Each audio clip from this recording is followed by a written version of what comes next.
فضل نبی بھائی مونږ دې ټیم کې د جماعت اسلامي پاکستان اجتماعیه مینار پاکستان په پندال کې ولاړو مین پندال د مخامخ مونږ ته دې طرف ته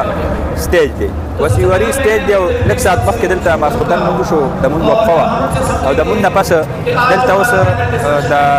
ټکنالوژي حوالې سره یو وړوکی غونډې سیشن دی ډیجیټل پاکستان او دې نه پس بیا د چې کوم د جماعت اسلامي د اجتماعاتو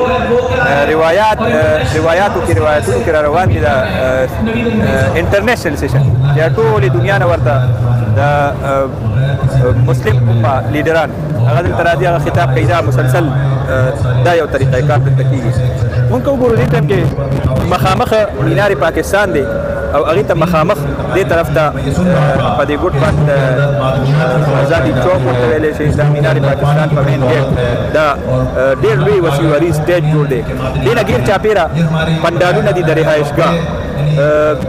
د ټول پاکستان نه چې کوم خلک راغلي دي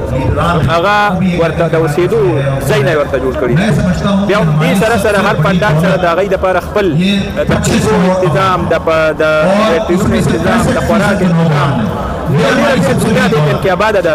او زه ګڼم دا د انتظاماتو حوالې سره ډېره غټه یو تجربه ده اکسپیرینس یې مسلسل د جماعت اسلامي کېږي دلته چې دلته موږ وکتل یو مسله چې هغه ټولو محسوسه که د انټرنیټ حوالې سره ده حکومت وایي انټرنیټ بند کړی دی او ټیلیفون هغه مشکلات دي نو دلته کې چې کوم خلک موجود دي فیملیز دي مختلفو ځایونو نه خلک راغلي دي د هغوی خپلو کې هم رابطه نه کېږي کورونو سره هم د رابطو مشکلات دي او مونږ ګورو دلته نه خلک بار ته وځي 100 کیلومتره لرې اول ته رابطه کوي او بیا راځي ډېر خلک دا وایي چې دا حکومت دلته کې انټرنیټ هم بند کړی دی او ټیلیفون رسایي هغه هم محدوده کړې ده د هغې وجې نه مسایل جوړ دي د دې نه علاوه نور داسې خاص مسایل مونږ ونه کتل چې یعنې کېږي دا چې کوم د توقع نه زیات خلک راغلي نو هغې چې کوم په ریکارډ باندې وي هغوی سره او هغې نه زیات خلک راشي او بیا دلته کې 3 ورځې رهایش پذیر نو هغې طرح څه وړې وړې مسلې هغه راځي خو هغې دپاره نور پنډالونه جوړ شو مونږ وکتل دلته کې چې هر کوم پنډال جوړ نو ورسره یو اضافي پنډال هغه ولګېده واړه ځکه چې نن ډېر زیات خلک چوټۍ نه پس د هغوی راتګ شوی دی او ډېر زیات خلک راغلي دي دغسې که مونږ وګورو د هرې شعبې نه خلک راغلي دي تاجرانو خپل سټالونه لګولي دي تاجرانو نمایندګي شته علما کرام هغوی هم راغلي دي او استادان ډاکټران په مختلفو چې کوم د دوی په هر فیلډ کې کوم خپل تنظیمونه دي د هغې نمایندګي د هغې کارکنان د هغې موجودګي موجوده د الخدمت فاونډیشن که مونږ وګورو هغوی د صفایۍ انتظام هم په لاس کې اخیستی اوورال چې څومره د خدمت کار دی د هغوی په لاس کې دی او د انتمایه هم نه ګیر چاپېره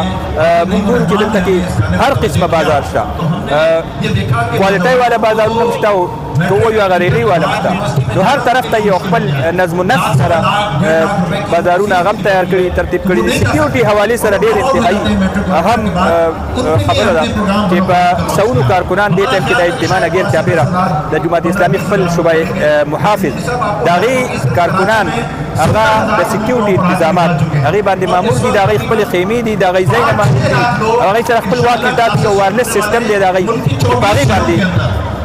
هغوی د سکیورټي انتظامات کوي د مینار پاکستان نه بعد د هغې پولیس هم د سکیورټي باندې معمول دي په زرګونو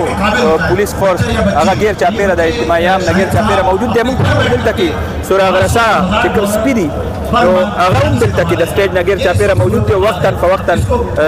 دلته راځي او د هغې په ذریعه باندې خپل ترتیب جوړوي د سکیورټي حوالې سره په هر حال ما غوښتل چې زه په دې باندې تفصیلي یو ویزټ ټولې دنیا ته وکړم تقریرونه خو تاسو ته درځي خپل هغه پوینټ آف ویو خپله خبره او خپلې جلکیانې د دې خپلې شیشې په نظر باندې اخول ما خپلو پښتنو ته ضروري ګڼل